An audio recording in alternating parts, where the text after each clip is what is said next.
Welcome back to the channel, my friends. Warhammer Man Studios, I'm Warhammer Man, and today we're taking a look at Games Workshop's biggest secret. This video is sponsored by CMO Games. More on that later. Secret level Warhammer. Cool details you might have missed.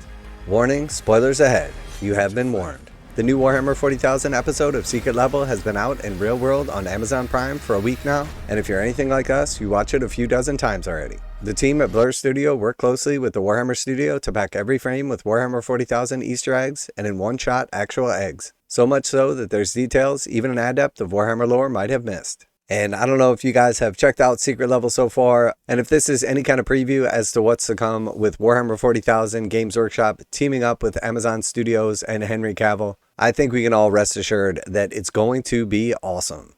So after a lengthy chat around the recap station, we decided it was time to compile a list of our favorite bits. Hold tight, here we go. Did you clock the color of young Demetrian Titus's eye? Ultramarines blue, it was always meant to be. 2. The room where Sergeant Mataris accepts a mission is an armoring chamber, similar to the one you see in the Armoring of a Space Marine video. You'll note his high ranking affords him access to one of the statues of Guilliman in it. 3. The planet the episode takes place on is called Zahuj. No, we don't know how to pronounce it either, it's probably easier to say with the beak. This world sits in the far west of the galaxy, not far from the worlds that featured in Warhammer 40,000 Space Marine 2 and the Deathwatch Fortress where Titus served his penance. So here we got a little Imperium map, and we can see Zahuj and then the Sanctum right here, all inside the Segmentum Solar, and then Terra and Mars here in the center. And then we have the Deathwatch Fortress out here on the outskirts. 4. After the drop pod lands, we see broken eggshells and a bit of parchment appear out of the sparks. This area of the planet is a place where the veil between the warp and reality is very thin, and some Tzeentchian warpiness has leaked in, including fragments from the Library of Lies, where all lies are recorded. That's what the paper is, a fresh lie being told somewhere in the galaxy and cataloged in the Lord of Fate's library. This closeness to the warp also contributes to why their targeters and comms are not working properly. 5. Did you notice when Matarius picks up a chunk of metal to shield himself against the punishing salvo of the traitor's Leman Russ tank? The hunk of metal is actually a tilting shield from one of the destroyed war machines in the rubble nearby. 6. A frozen in time bolt with propellant and stabilizers and a frozen plasma pistol burst. We have one of the closest looks yet at the iconic bolt in action. Incidentally, you can also see the plasma pistol's photonic hydrogen ammo tractor in the Matarius HUD. 7. The grenade Titus drops in the tank has primary explosion and a secondary bright blue explosion once the corrupted fuel in the tank reactor explodes. Who knows what unholy mixtures they were abusing its machine spirit with, but we can be sure that the Omnissiah does not approve. 8. If you look really closely at the flyby close-up on one of the cultist faces, you can see he's got bird eyes, showcasing the mutating gifts he has received from the Changer of Ways. Some of their war crimes sound a bit like bird calls as well. Join chaos, they said. You'll get sweet gifts, they said. 9. The little skulls in the top left of Matarius' HUD represent his battle brothers. They go red when they die. Okay, so that is very cool. I did not notice that.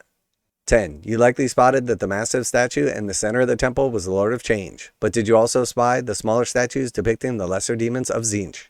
11. The unfortunate astropath in a box is plugged into a device that generates a localized shield using similar elements to that of a Gellerfield generator. Like all defenses in Warhammer 40,000 though, nothing is quite 100% warp proof. 12. The High Priestess of the Tzeentchian cult is mutated and highly gifted sorcerer who twists her foes' minds against them. She had been resting within the orb of the statue's staff before the Space Marines arrived, and you can see hints of her heretical carvings around the edges.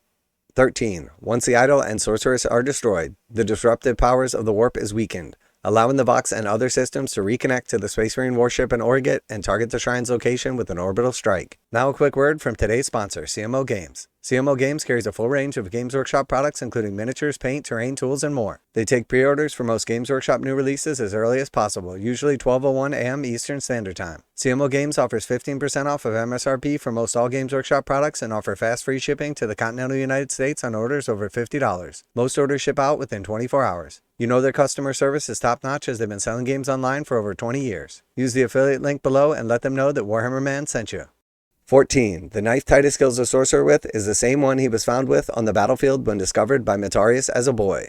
15. In Sergeant Matarius' HUD after the battle, you can see that he has a series of serious injuries, critical failure of the Laramans organ, Balisarian furnace unresponsive, olytic systems inactive, and Susan membrane primed. Similarly, his armor would no longer be fully sealed or void capable as soon as he was stabbed. You can see the words atmospheric seal integrity compromised in his HUD. So if that Susan membrane kicks in, Matarius and his armor will both be in for repairs for a while.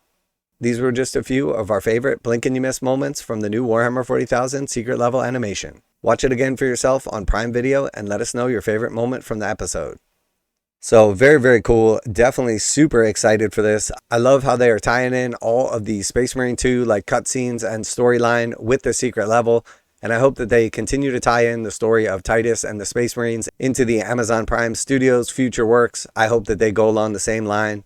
I'm super excited to see the confirmation of Henry Cavill's continued involvement in the project and what's to come from it. I absolutely love the storyline from the original Space Marine and then Space Marine 2. The cutscenes are absolutely phenomenal, and it was awesome of Games Workshop to tie this in with the secret level. And I hope that it's all got some kind of continuity. It would be super cool also to see like multiple different stories like we see with Warhammer Plus. And I think a lot of that is going to be contingent on how well everything does over on Amazon, which I would suspect it's going to do extremely well as Warhammer 40,000, Games Workshop, and their amazing IP just continue to grow in popularity and become much more mainstream. There's already some talks of them expanding out into the world of Age of Sigmar or fantasy, and based on everything we've seen so far, the future looks grim, dark, and awesome. So let me know what you think of the new secret level, if you've seen the cutscenes and everything from Space Marine 2, what you're excited for, what you're hoping for, or what storylines you hope that they explore. Always like to hear back from you guys in the comments. And as always, special thanks to CMO Games for sponsoring the channel. Check out the link in the description to save 15% on most Games Workshop products. And make sure to tell them that Warhammer Man sent you. Warhammer Man Studios, I'm Warhammer Man. And so far, between Titus, the Deathwatch, and Ultramarines, this is freaking awesome. And I'm out of here. For over 10,000 years, the Space Marines have been humanity's greatest defenders. Genetically enhanced post-human super soldiers, these elite warriors go to battle armed and armored with the best war gear the Imperium can provide. They are amongst the greatest warriors to have ever existed. Stronger, faster, and more resilient than the humans they are sworn to protect. Each Space Marine is psycho-indoctrinated from youth, rendering them immune to fear and staunchly loyal. On the battlefield, they are relentless, determined killers who will stop at nothing to achieve victory. They are steadfastly loyal to the Emperor of Mankind, deeply spiritual knights formed into close-knit brotherhoods called chapters, and operating out of mighty fortress monasteries. There are believed to be over 1,000 chapters of Space Marines in the galaxy, each a flexible fighting force numbering around 1,000 warriors, each with their own distinct culture and heraldry. Often vastly outnumbered, Space Marine armies strike hard and fast, using an impressive array of transport vehicles, battle tanks, hurtling gunships, orbital dropcraft, light combat skimmers, and warsuits to ensure that their foes are overwhelmed and destroyed, swiftly and completely. For the Space Marines, victory is nothing less than the complete eradication of the enemies of humanity, until every last Xenos, traitor, heretic, and witch is wiped out. The Space Marines will continue their eternal crusade in the name of the Emperor.